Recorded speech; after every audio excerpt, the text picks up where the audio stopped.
김종원 작가의 부모 인문학 수업이라는 책이 있습니다. 전자책으로 이 책 4부 2장에 보면 시대 흐름에 영향받지 않는 독창적인 존재로서의 성장이라는 부분에 이런 글이 인용되어 있습니다. 최근 일부 식당가에서 유아나 아동을 동반한 손님을 거부하는 노 키즈 존이 확대 실시에 논란이 되고 있다. 아직 어리니까 괜찮아, 애들인데 뛰어다니는 게 당연하지 라는 생각으로 아이들을 내버려 두는 것은 프랑스에서는 굉장히 몰상식한 태도다. 한마디로 침팬지와 같은 행동이다 라는 글입니다.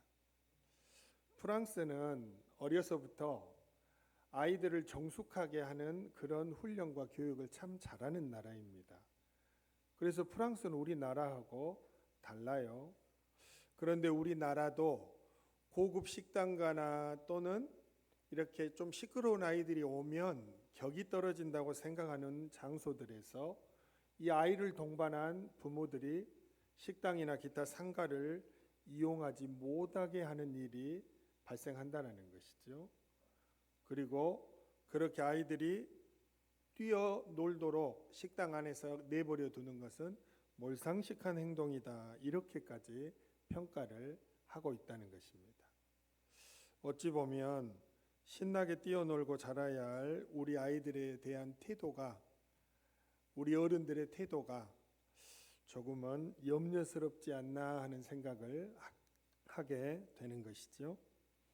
오늘 어린이 어버이 주일을 맞이하면서 첫 번째로 자녀를 주신 하나님께서 부모에게 주시는 말씀부터 생각을 해보면, 첫 번째 말씀은 부모들이여 자녀들을 예수님께 마음껏 데리고 오라라는 말씀입니다.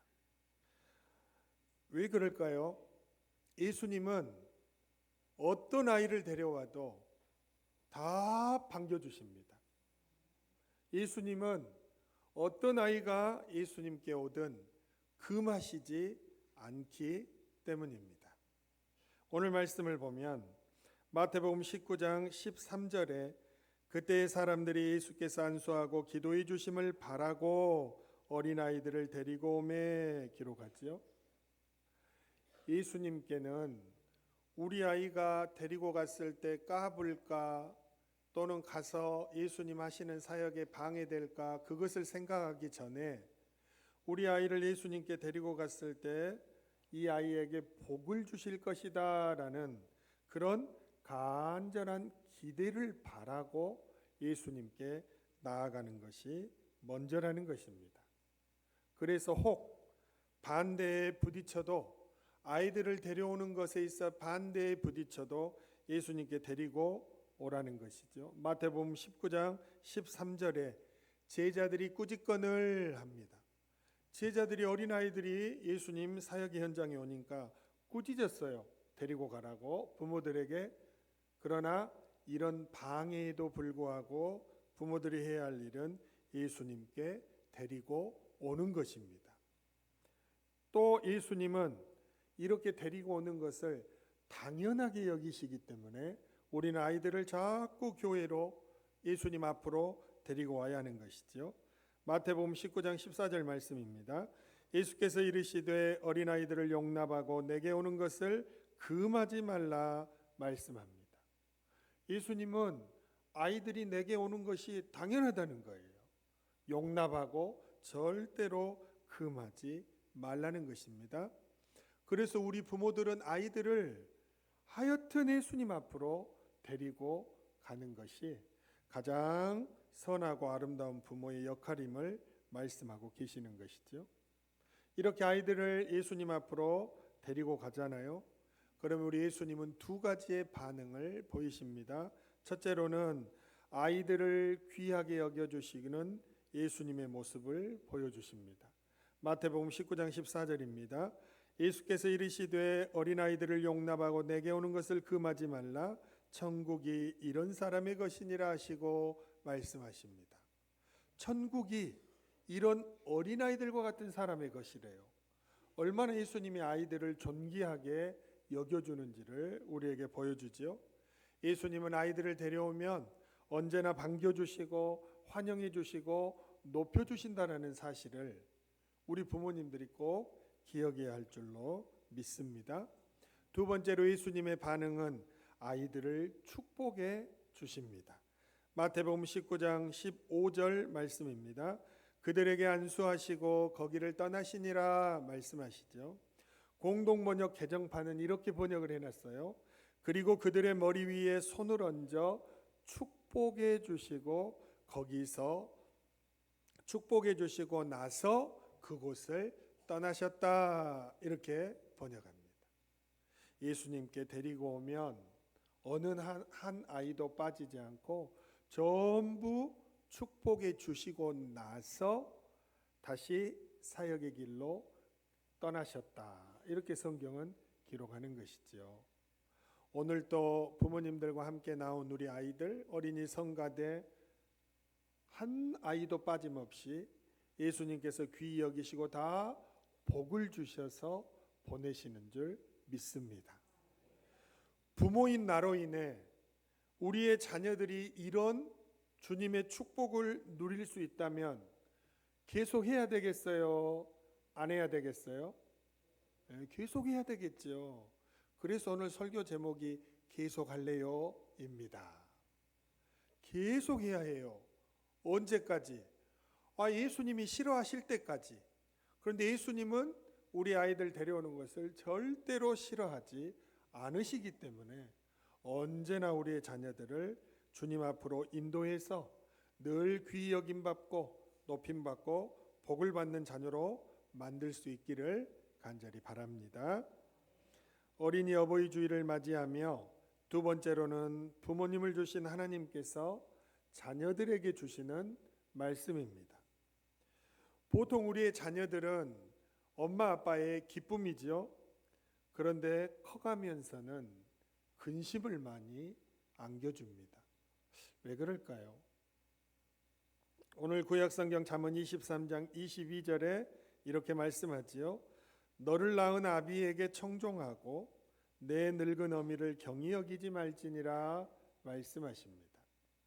우리 아이들이 어렸을 때는 기쁨이 되는데 커갈수록 근심이 되는 이유는 이 아이들이 아버지의 말씀을 귀 기울여 듣지 않고 어머니를 무시하고 가볍게 여기는 현상들 때문에 부모님의 기쁨이 서서히 무너져 간다는 사실입니다. 자녀들이 첫째로 부모님에게 기쁨을 선물하려면 아버지의 말씀을 귀담아 듣는 자세가 필요합니다. 오늘 잠언 23장 22절에 너를 낳은 아비에게 청종하고 이렇게 말씀하지요. 그러나 오늘날에는 힘없는 아버지에 대한 슬픈 이야기들이 참 많습니다. 권위가 떨어졌어요. 넷이 걷는 시솔길이라는 에세이 겸 시집에 보면 네 분이 공동으로 쓰셨는데 두 번째 작가인 유하웅 장로님의 편을 보면 두 번째 편을 막 펼치면 아버지 보고 싶습니다, 이런 시가 나옵니다. 이런 내용입니다. 아버지 저 왔어요. 며칠이나 있다 가니 내일 아침 가야 돼요. 모레 가면 안 되니 모처럼 자식과 마주하는 저녁 밥상 제 할 짓 다 하고 인심 쓰듯 찾아뵙고 온갖 생색 늘어놓고 그것이 효도인 양 그 마음 아시면서도 내색 않는 아버지. 아버지 저 갈래요. 잊은 것 없나 잘 챙겨라. 여보 애들 줄 것 다 차에 실어놨나? 평생을 다 퍼주고서도 죄스러워하는 마음. 지팡이 의지하여 잘 가라 손짓하는 가슴속 그리움을 자식인들 알겠나? 내 생전 몇 번이나 오려나 달래시는 그 마음. 너는 나 없어도 나는 너 없이 못 산다. 너도 자식 키우면 내 마음 알겠지. 그 마음 알 듯하니 그 자리에 안 계십니다, 라는 시입니다.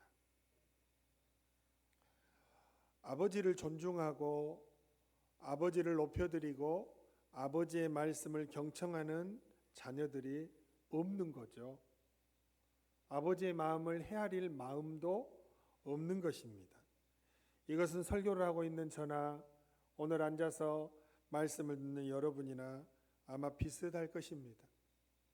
그래서 고 이어령 박사님은 의무는 지성을 낳고 믿음은 영성을 낳는다라는 책 95페이지에 이런 현상을 Fatherless Society라고 표현합니다. 아버지가 존재하지 않는 사회라는 거예요. 이런 내용이에요. 세상의 모든 아버지는 비슷합니다. 형태나 속성도 같지만 시대의 흐름까지 같아요. 옛날 가부장 사회에서는 아버지의 기침소리만 듣고도 지레 겁을 먹었지요. 하지만 권위 있고 존대받았던 아버지의 지위가 점점 낮아지고 있습니다. Fatherless Society, 아버지 없는 사회라는 흐름은 동서양이 같습니다. 옛날에는 남자들이 가정의 중심이고 가족의 대들보라고 큰소리쳤는데 갈수록 아버지 지위가 흔들리고 있어요. 하나님도 우리가 아버지라고 부르니 그 아버지가 온전할 수 있겠습니까? 지상의 아버지의 지위가 이상해지면 하나님 아버지의 지위에도 손상이 갑니다. 그래서 아버지 없는 사회는 Godless Society, 즉 신 없는 사회가 되어갑니다. 오늘날의 무종교서, 하나님의 권위나 종교적인 것이 타락하고 점점 무신론이 득세하는 것도 그런 영향 때문입니다 라고 기록하고 있습니다. 자기 육신의 아버지에게 반사되는 아버지의 상이 좋지 않은 사람은 하나님 아버지를 잘 못 믿어요. 왜? 아버지가 안 좋기 때문에. 그런데 아버지와 사이가 벌어지는 가장 큰 이유 중에 하나, 아버지들이 잘못하는 것도 있겠지만 아버지에 대한 권위가 땅에 떨어지고 있기 때문이라는 것이죠.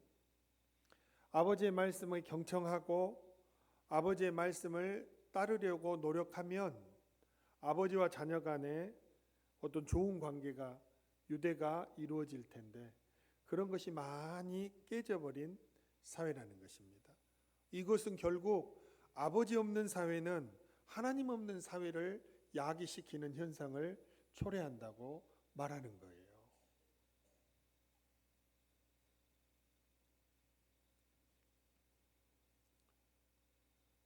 신앙생활을 잘하는 자녀들은 아버지에 대해 좋은 사항을 갖고 있기 때문에 신앙생활을 잘하는 은혜를 누리는 것입니다. 어쩌면 그게 가장 큰 복이겠죠. 그 어떤 복보다 내 아버지가 좋으신 분이고 신앙생활을 잘하시는 분이어서 내가 아버지의 영향으로 오늘 신앙의 길을 걷고 있다면 그것보다 더 행복한 아버지가 없고 그것보다 더 존귀함 받는 아버지가 없고 그것보다 아버지를 자랑스럽게 여기는 자녀들이 없다는 것입니다. 그래서 오늘 하나님께서 자녀들에게 뭐라고 말씀하셔요? 너를 낳은 아버지의 말씀을 귀담아 들어라. 아버지의 말씀을 청종하라. 그럴 때 아버지의 존재를 빛나게 하고 아버지의 존재가 빛날 때 이 사회는 아름답고 귀한 사회가 된다라는 것을 우리에게 말씀하고 있는 것입니다. 오늘부터 아버지들의 권위를 인정하고 아버지들의 말씀에 귀를 기울일 수 있는 여러분과 제가 되기를 간절히 바랍니다. 둘째로 어머니에 대한 거예요. 부모에게 기쁨을 주려면 자녀들이 어머님에게는 어떻게 해야 합니까? 오늘 잠언 23장 22절 하반절 말씀입니다. 내 늙은 어미를 경히 여기지 말지니라 말씀합니다. 어머니를 존경하라고 말씀을 하는 것이죠. 왜 자녀들은 어머니를 존경해야 합니까? 엄마와 자녀는 이루 표현할 수 없을 만큼 가깝기 때문입니다. 고 이어령 박사님의 같은 책 의무는 지성을 낳고 믿음은 영성을 낳는다 82페이지에 보면 엄마와 자녀가 어느 정도로 가깝냐? 이 아이가 가장 안정적일 때는 엄마의 왼쪽 가슴 심장이 뛰는 곳에다가 이 아이의 머리를 갖다가 대고 이렇게 안을 때 엄마의 심장 소리, 숨소리가 전달될 때 이 아이들이 가장 평화롭다라는 거예요. 왜냐하면 엄마의 태중 안에 있을 때 이 소리를 탯줄로 연결돼서 한 몸일 때 듣고 자랐기 때문에 엄마의 심장 소리, 숨소리가 들리는 곳에 이 아이의 머리를 갖다 대면 가장 편안하다는 것입니다. 엄마하고 딸이나 아들이나 자녀들은 엄마하고 얼마나 가까운 사이인지를 우리에게 말하고 있는 것이지요. 또 엄마는 자녀를 얼마나 사랑할까요? 작년에 튀르키예 시리아 국경지대에서 아주 엄청난 지진이 발생해서 5만 명이 넘는 사망자가 발생했었는데 그때 가슴 아프고 감동적인 구조 일화가 하나 뉴스로 소개된 적이 있었어요.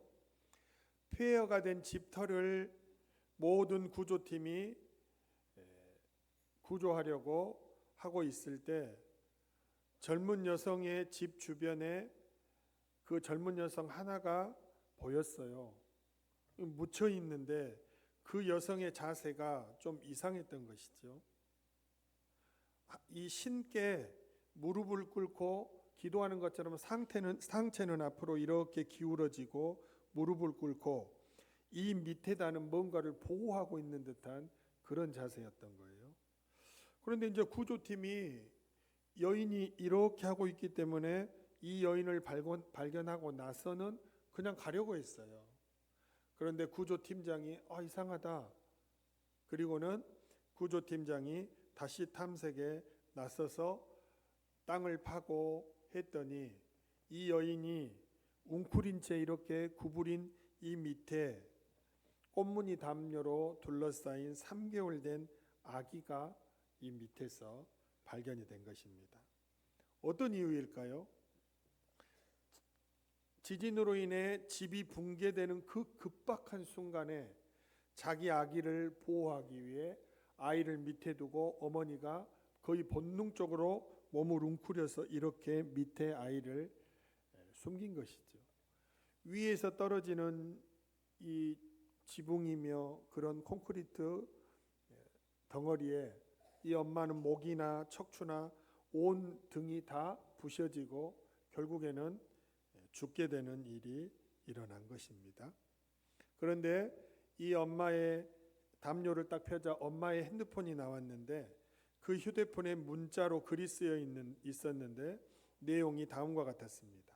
아가야, 만약 생존하거든 엄마가 너를 정말 사랑한다는 것을 기억해야 한단다라는 이 글이 핸드폰에가 기록되어 있었습니다. 이 핸드폰에 글을 본 모든 구조팀들이 그 자리에서 진짜 엉엉 울었던 그런 사건들이 있었습니다. 사랑하는 여러분, 엄마는 이 세상에 남편이 없는 사람도 있고 아내가 없는 사람도 있고 자녀가 없는 사람도 있어요. 혼자 있기 때문에 형제가 없는 사람도 있어요. 그러나 이 세상에 엄마가 없이 존재하는 사람은 한 사람도 없는 거예요. 어떤 사람도 엄마는 존재하는 거예요. 이 세상에서 자기 자신과 가장 가까운 엄마를 그리고 생명 다해 사랑해 주시는 그 어머님을 자녀들이 크면서 이 엄마를 멀리 밀어내고 엄마는 아무것도 모르는 것처럼 무시하고 대든다면 이 얼마나 슬픈 일이겠습니까? 그런데 우리의 자녀들이 그렇게 엄마를 무시하고 막 밀어내는 불효를 정말로 많이 행하는 것입니다. 그래서 오늘 하나님께서 말씀하시는 거예요. 너의 엄마를 경히 여기지 마라. 너희 엄마를 가볍게 대하지 마라. 너희 엄마를 존경하고 귀하게 대해라. 이것이 자녀가 해야 할 본분이다라고 말씀을 하는 것입니다. 오늘 어린이 주일이어서 우리의 자녀들도 함께 예배를 드리고 있어요. 여러분들이 잘할 수 있는 것이 무엇입니까? 엄마를 귀하게 여기고 존중하고 아빠의 말씀을 듣고 네 그렇게 할게요 순종하는 그러한 삶을 살아간다면 자녀들인 우리로 인해 아버지나 어머니가 정말로 기뻐하신다는 것입니다. 만약에 내가 행하는 그러한 일들로 인해 아빠나 엄마가 기뻐하신다면 이 일을 계속해야 되겠어요? 멈춰야 되겠어요? 계속해야지요. 오늘 다짐하는 것입니다. 나 계속할래요. 내가 아빠 말 잘 듣고 엄마를 귀히 여기고 엄마를 무시하지 않고 대들지 않아서 부모님이 늘 기뻐한다면 나 그런 자녀가 될게요. 나 계속해서 그런 삶을 살아갈게요. 다짐하고 또 다짐해야 한다는 것입니다. 아버지가 여전히 권위 있고 귀한 존재임을 느낄 수 있도록 아버지의 말씀을 귀담아 듣는 자녀, 출산 전이나 출산 후나 가장 가까운 곳에서 자녀를 아껴주고 사랑해 주시는 어머니를 존경하는 우리 샘터교회 모든 자녀들이 될 수 있기를 간절히 바랍니다.